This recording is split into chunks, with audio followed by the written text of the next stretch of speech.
It's been nearly 2.5 years, but we are once again talking about the Marvels. It was like earlier this week when Snow White, of all movies, ended up coming back into the conversation. It's because people that are attached to these absolute catastrophes are continuing to run their mouth. And yeah, in the case of Snow White, it was Gal Gadot of all people. But this time around, we finally have somebody who you actually would have anticipated saying something stupid, saying something categorically stupid and self-effacing, actually. But let's just properly set the stage on this one, because it's been a while since we've talked about the Marvels, justifiably so. And in the case of Disney, they would have preferred this never be brought up again. But the Marvels cost 4 times more to make than sci-fi film The Creator. Now, okay, this all ties back in because a couple months back, when Bob Iger was giving one of his, not Bob Iger, Kevin Feige was giving one of his many ill-advised interviews in the lead-up to the release of Fantastic Four.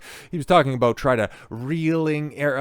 attempting to reel in some of the CGI budgets, the production budgets that were ballooning over at Marvel. So he was talking to Gareth Edwards, the director of The Creator, who managed to, make a very pretty but very bad film in The Creator for less than $100 million. How did he accomplish this? How did he do this? He was asking for tips and tricks on that one. And in the lead up to the Marvels, if I recall correctly, all of the shill trades, your Varieties, Hollywood Reporters, Deadlines, and hell, probably even some simp over there at Forbes was also talking about how, the Marvels only has a $180 million budget. And it's like, bro, that's probably for the first round of filming, but that doesn't factor in the extensive reshoots, the immense delays. Like, we know that that's bullshit. And then eventually the tax receipts came out and it's like, oh shit, this thing costs a fuck ton of money. So the Marvel Studios president Kevin Feige claims he has found the magic formula for making cheaper movies, and he wants everyone to know about it. Earlier this week, the baseball-backed idiot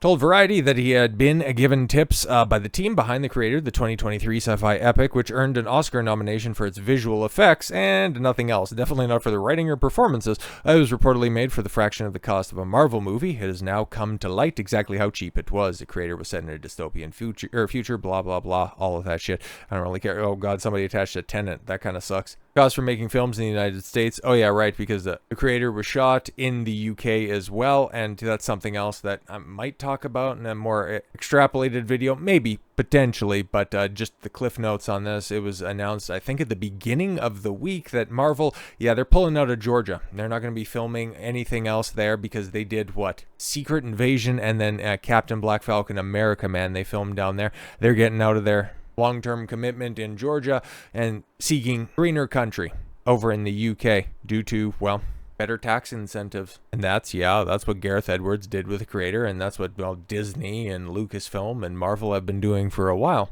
So the cost of making films in the United States is closely guarded secret, as studios tend to combine their spending on individual pictures and their overall expenses and don't itemize the budgets of each one. In contrast, studio filming in the UK benefits from its audiovisual expenditure credit, which gives them a cash reimbursement of up to 25.5% of the money they spend in the country. So it will theoretically, once the bean counters get done with it, it'll be cheaper to produce films in the UK. About a quarter of the budget will go ahead and be recouped if they film it over there. So does that mean that they're, spending less money? No. In the coming years, they're just simply going to be losing a little bit less. Because do you think that their cheaper approach is going to be applied to either of the Avengers movies that's coming out? Maybe it will for some of those D+ shows that are in the oven cooking right now. But time will tell, I suppose. But yes, the Marvels, for as bad of a performance as, the Thunderbolts ended up pulling this year, I don't think we're going to see, at least for a little while, anything come close to this astronomical flop. $199 million. And depending, Box Office Mojo, I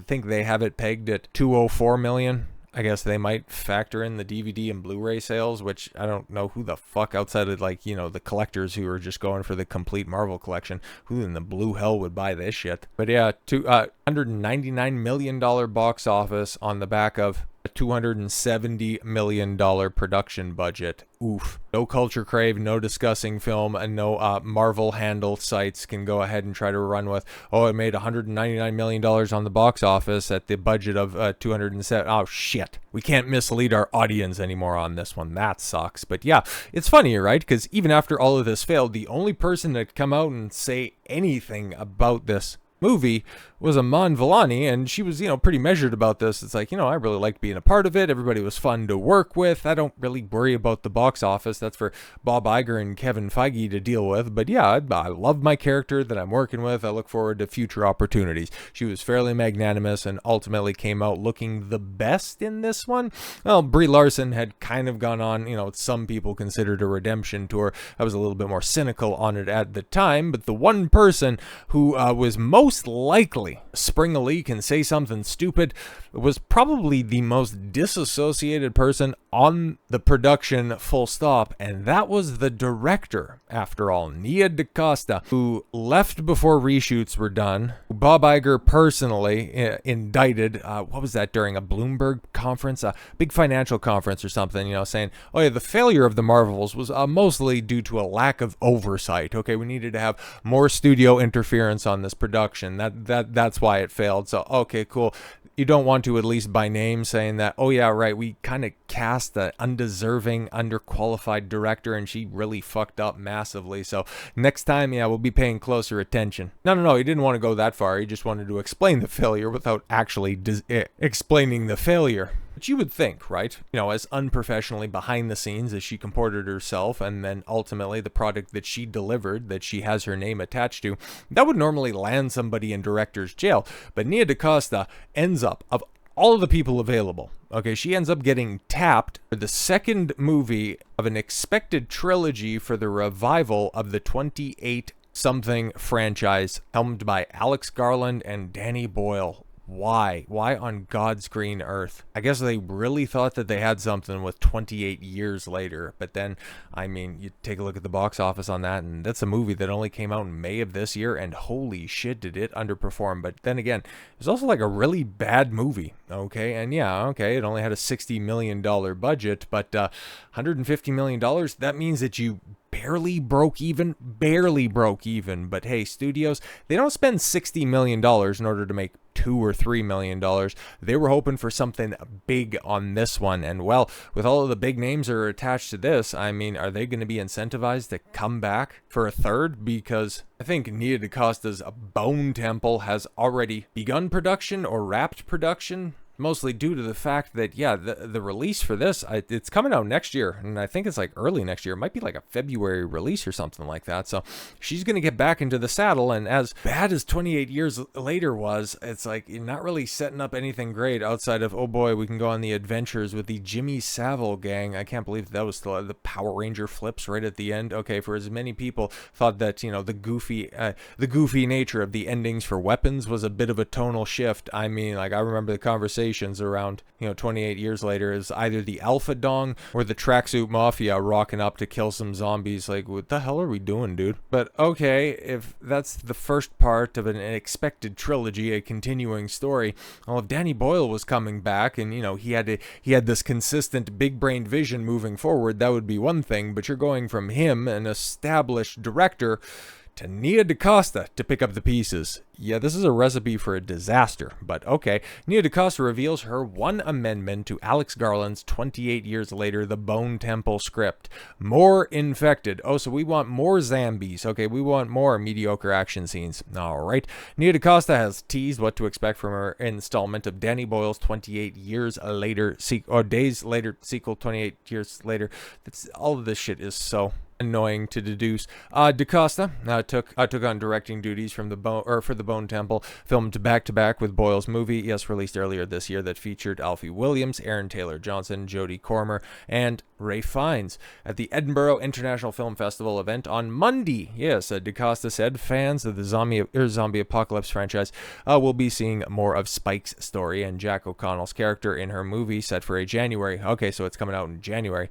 Making the 28 years later sequels was one of the best filmmaking experience I've had. DaCosta, director of The Marvels And Candyman said, yes, because prior to getting the Marvels, which you think, it's like, okay, why are you getting the sequel to the 28 years later movie? Okay, well, that's because, she worked on a Marvel movie. Okay, why did she get the Marvel movie? Oh, because she did the reboot of Candyman. It's like, what the fuck? Okay, how did she get that? No, that's her first job. It's like, wait, what? Who does she know? How soft are her hands and how accommodating is her mouth? Because holy fuck, how else do you explain this shit? One of the issues I had with Candyman, okay, that your claim to fame and the Marvels was a lack of a really solid script, which is always going to wreak havoc on the whole process. But Alex Garland hands you a script and you're like, this is amazing. You don't really have to change it, although I did. I basically asked for more infected. That was my, a big contribution.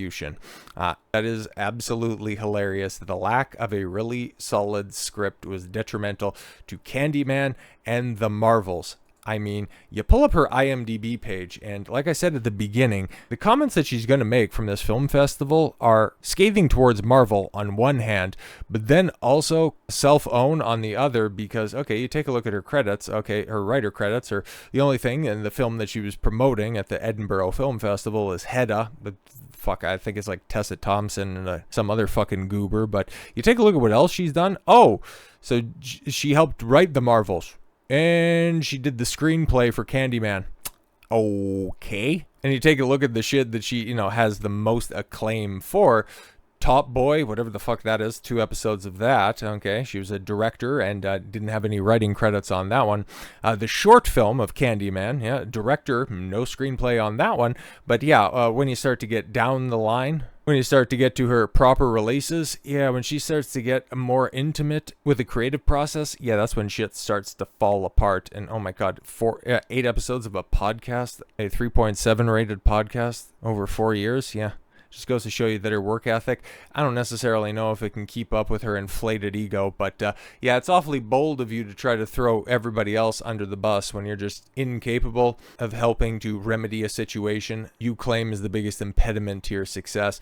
I bet you all the iodine Ray Fiennes needs to coat himself for some unspecified reason in 28 years later. That after the Bone Temple flops on Nia DaCosta, yeah, she's going to end up walking this back by saying, oh, Alex Garland, yeah, he's a bit hit and miss. For every ex machina, he comes out with a civil war. For every warfare, he gives you devs. But it's never going to be her fault. It's just, after this, I don't know how many more opportunities she's going to be afforded. So with all that said, thank you all very much for the gift of your time. I've been Don Consuelo. I want you to follow your gut and get after it. Take care, everyone.